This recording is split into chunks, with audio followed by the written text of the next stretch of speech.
Bonjour, bonjour, non on va pas en parler maintenant. Bonjour, bonjour à toutes et à tous, bienvenue sur 4 TV Quasi FM, le 106.9 pour un temps de parole en direct à la radio et à la télévision. Avec nous on a Jamel Mekaoui, le boss de l'INSEE, on le connaît, 35% de chômage à Mayotte. Qu'est-ce qu'il y a derrière ces chiffres, Jamel?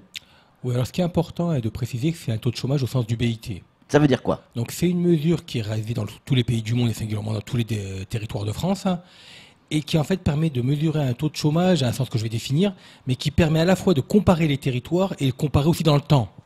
Alors pourquoi je dis ça? Parce que vous savez, on parle souvent des chiffres du Pôle emploi, etc. Et les chiffres du Pôle emploi, ils peuvent être sujets à changement de réglementation. Ouais, les forcément. catégories A, les catégories B, etc. etc. Et ouais. il y a eu un moment donné, par exemple, on avait dispensé les plus de 55 ans de recherche d'emploi, donc il peut y avoir des phénomènes de gestion qui impactent sur le chiffre sans parler de la situation réelle. On a mis la mariée. Le taux de chômage, pas forcément, mais le taux de chômage au sens du BIT, c'est un taux de chômage qui s'appuie sur des critères statistiques et qui en particulier définit que pour être chômeur au sens du BIT, il faut ne pas avoir d'emploi.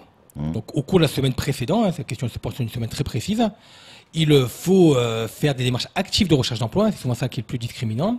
Il faut être disponible dans les 15 jours pour avoir occupé un emploi. Donc ces trois critères, c'est important de les avoir bien en tête parce que c'est des critères qui sont utilisés partout ailleurs et qui permettent de déterminer ce que c'est que le chômage au sens du BIT. La question qui est posée, c'est laquelle quand vous faites votre sondage? Alors la question précise, c'est au cours de la semaine précédente, avez-vous eu une activité rémunérée? Alors, activité rémunérée, est-ce que là-dedans, on entend quelqu'un qui va travailler au black, tout simplement je suis jardinier, je suis pas forcément en situation régulière, encore que je peux être en situation régulière et travailler au black. Est-ce que ces gens-là font partie du sondage?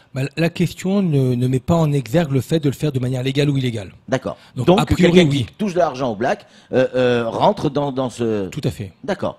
D'accord, d'accord. 35%, ça semble énorme. On a fait un petit calcul avec Samuel tout à l'heure et on a besoin de vos lumières.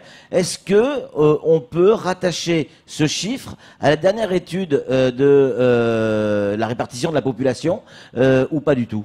Non, c'est un peu compliqué parce que Oui. d'abord, c'est la population en âge de travailler qui compte. Oui, donc c'est déjà pas ça toute élimine la population. quasiment 60% de la population. Voilà, on élimine les Pas enfants, loin. on Ouais. élimine les anciens aussi, les C'est ça. retraités, les femmes ou hommes au foyer, parce que Bien maintenant, sûr, il y a bien sûr. donc on enlève beaucoup de monde. Donc le lien, il est plus complexe à faire de manière directe. 35% de personnes au taux de chômage, en fait, c'est 35% de la population qui se porte sur le marché de l'emploi. Donc c'est pas tout le monde. Donc il y a les chômeurs au sens du BIT et les employés au sens du BIT aussi de la même manière. Donc c'est quelqu'un qui a envie de travailler. Qui fait toutes les démarches que j'ai évoquées avec vous. C'est ça. Donc ça veut dire qu'un tiers de cette population-là n'arrive pas à trouver de l'emploi sur le marché du travail en ayant respecté tous les critères qui ont été définis. Alors, c'est un peu jargonneux, hein, mais ce qui est surtout important, et souvent dans les indicateurs, c'est la comparaison. C'est-à-dire que c'est 35%, donc en soi, vous voyez, c'est un peu compliqué pour un profane. Mais surtout, ce qui est important de dire, c'est que d'abord, c'est le taux de chômage le plus élevé qu'on a mesuré dans les départements d'outre-mer depuis qu'on fait les mesures en 1993. D'outre-mer et de France. De France, évidemment, mais Ouais, on va ouais. dire de manière générale. Et à côté de cela, quand on regarde les départements d'outre-mer sur lesquels on était assez proche jusqu'à présent, leur taux de chômage va de 18 à 23%. 23% pour la Réunion. Donc on est sur un niveau du taux de chômage qui est nettement supérieur à nos voisins. Alors je veux dire autre chose qui est aussi importante, c'est que la mesure s'est faite au deuxième trimestre 2018. Donc deuxième trimestre 2018, on était juste après les mouvements sociaux qu'on a connus. Donc il y a un tout petit bémol dans cette mesure, c'est qu'évidemment la période est très particulière. Ouais. Et la question de fond qui va se poser sur ce chiffre, qui évidemment est relativement choc, c'est de savoir si ces résultats, il n'est que conjoncturel, hein, c'est un instant donné lié à des mouvements sociaux que chacun a connus, ou si d'autre part, ça va s'inscrire de manière plus durable. C'est ça. Et- Ça, on le saura l'année prochaine. Et là, pour le coup, on va relancer l'enquête. Ouais. C'est une enquête d'importance pour nous que l'on fait chaque année, Bien sûr. pour savoir si c'est quelque chose qui n'est juste qu'un épiphénomène. Bon, on l'aura dit, raconté, et puis après, ça sera important même de savoir qu'est-ce que ça a comme impact à un mouvement social, ou si c'est quelque chose qui va impacter plus durablement l'économie et le social du territoire. Samuel Bocher, le rédacteur en chef de France Mayotte Matin, a une question à vous poser, Jamel. Vous allez me retoquer, hein, évidemment, mais il y a les chômeurs, donc au sens propre du terme, ceux qui sont actifs, en âge de travailler, qui sont actifs alors, dans la recherche de travail, et il y a le halo. Le halo, ce sont des personnes en âge de travailler, mais qui n'ont pas forcément de démarche active pour trouver un emploi. Si on prend vos chiffres, en fait, c'est plus de 60% de la population qui n'a pas d'emploi. Oui, alors on prend l'indicateur inverse généralement. C'est-à-dire que parmi les 15-64 ans, il y a 32% de la population qui a un emploi. Donc parmi la population âgée de 15-64 ans, il y a une personne sur trois qui est en emploi au cours des semaines de référence que j'ai évoquées. Donc c'est un indicateur très important. Si je prends le comparatif métropolitain, c'est 2 sur 3. Donc l'emploi est rare. Ouais, on avait résumé ça dans les précédentes communications sur la rareté de l'emploi qui se confirme cette année en lien avec cette augmentation du taux de chômage et vraisemblablement avec les phénomènes évoqués par ailleurs. Donc, grosso modo, on a 60 000, entre 60 et 70 000 personnes à Mayotte qui travaillent, dont certains clandestinement. Un peu moins, non, là vous avez un peu Si vous exagéré. dites grosso modo 30% Non, de gens qui travaillent. On est 200. 32% de la population en âge de travailler. Bon, ça Oui. complique un peu. Ah oui, un oui, peu oui, la- d'accord. On Ah est- oui, c'est pas la population totale. Ouais, Ouais. on est bon an, mal an. Alors les personnes qui souhaitent avoir un emploi, on est à peu près à 51 000. Ouais. On a à peu près la même chose de personnes qui travaillent. D'accord. Donc 50 000, on va simplifier Ouais, le propos. d'accord. Donc 50 000 personnes qui ont un emploi là, hein, 50 000 personnes qui expriment le souhait de démarrer, de chercher un travail, Ouais. qu'elles soient comptabilisées comme chômeurs au sens du BIT ou non. D'accord. Donc le halo qu'évoquait Samuel. Ouais. Pour aller encore un peu plus loin dans la question de Samuel, je suis un homme au foyer, je n'ai pas envie de travailler, ma situation me convient très bien. Est-ce que je fais partie de ces 35%? Ah non, bah non. Clairement, Pas du non. tout. Non, vous n'êtes Ouais. pas chômeur si vous n'avez pas, Ouais. vous n'avez pas de souhait de travail, c'est quand même le préalable. hein. Ouais, c'est bien, c'est bien clair. Samuel. Alors tout à l'heure, vous évoquiez dans les causes de cette hausse, de cette envolée Hmm. spectaculaire, les mouvements sociaux du premier trimestre 2018, mais il y a d'autres facteurs que vous expliquez, notamment l'arrêt des emplois aidés. Oui. Alors on a mis en avant 2 facteurs principaux. Alors, juste avant de commencer, le chômage baisse d'abord parce que l'emploi diminue. Alors c'est important, ça a l'air anodin, comme ça a l'air évident, mais que l'emploi diminue dans un contexte de croissance démographique tel qu'on le connaît, c'est un événement en soi. Il y a moins 1400 emplois entre le deuxième trimestre 2017 et 2018. Donc il y a une baisse de l'emploi, c'est quand même quelque chose qu'on ne notait pas dans le passé. Et en particulier, il y a 2 facteurs de cette diminution. La baisse des contrats aidés. On a eu moins 1900 contrats aidés entre 2017 et 2018, singulièrement dans les collectivités locales. Voilà, c'est eux qui ont été impactés directement par cette baisse. Donc c'est la plus grosse baisse. Et les événements sociaux sur le secteur, on va dire, privé, elle a plus impacté les non-salariés et les employés à domicile. Moins 2100.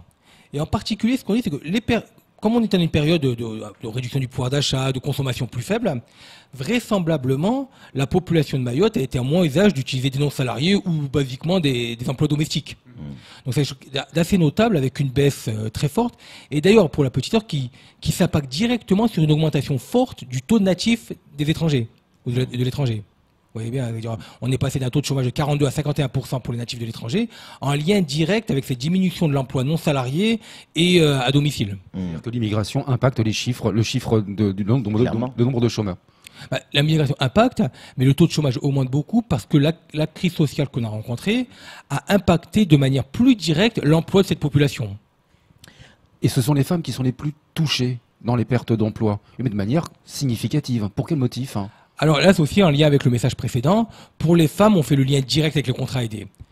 En 2017, les femmes avaient été les principales bénéficiaires de l'amélioration de l'emploi, singulièrement en lien avec la montée en puissance des contrats aidés. 2 tiers des emplois étaient pour des femmes.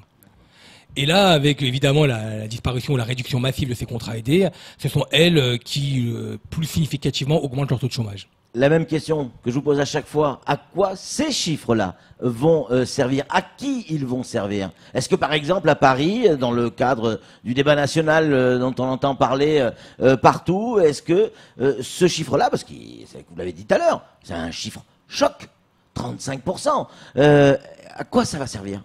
Est-ce que ça peut permettre d'amener des solutions? Les solutions, c'est plus compliqué, mais en tout Ouais. cas, je pense Tentez que d'en avoir. un taux de chômage à 35%, c'est évident que ça serve. Ouais. Alors ça sert à plus d'un titre, évidemment, comme d'habitude, pour éclairer le public, pour Ouais. mettre la lumière sur la situation de Mayotte et même éclairer les politiques locaux sur cette question de l'emploi, qui est quand même une question cruciale dans tous les territoires. Ouais. Alors c'est vrai qu'on parle souvent d'immigration à Mayotte, c'est un sujet qui est prédominant, mais la question de l'emploi, elle est toujours flagrante. Et de manière encore plus importante pour ce sujet-là, c'est qu'on est très attendu par l'Union européenne, par Eurostat en l'occurrence, pour fournir des indicateurs de comparabilité entre les territoires. Alors on a deux obligations statistiques. Fournir le PIB chaque année, donc critère de convergence Eurostat, et fournir le taux de chômage chaque année. Donc ces 2 éléments, ils sont évidemment au niveau français, local, tout ce que vous voulez, mais il est évidemment aussi au niveau des décisions européennes pour orienter les politiques publiques et les calibrages de cette dernière en fonction des différents territoires. Samuel, en conclusion. Dans une précédente étude, vous aviez indiqué que le nombre de créations d'entreprises en 2018 ou 2017, je sais plus, 2018, s'était écroulé de 18%.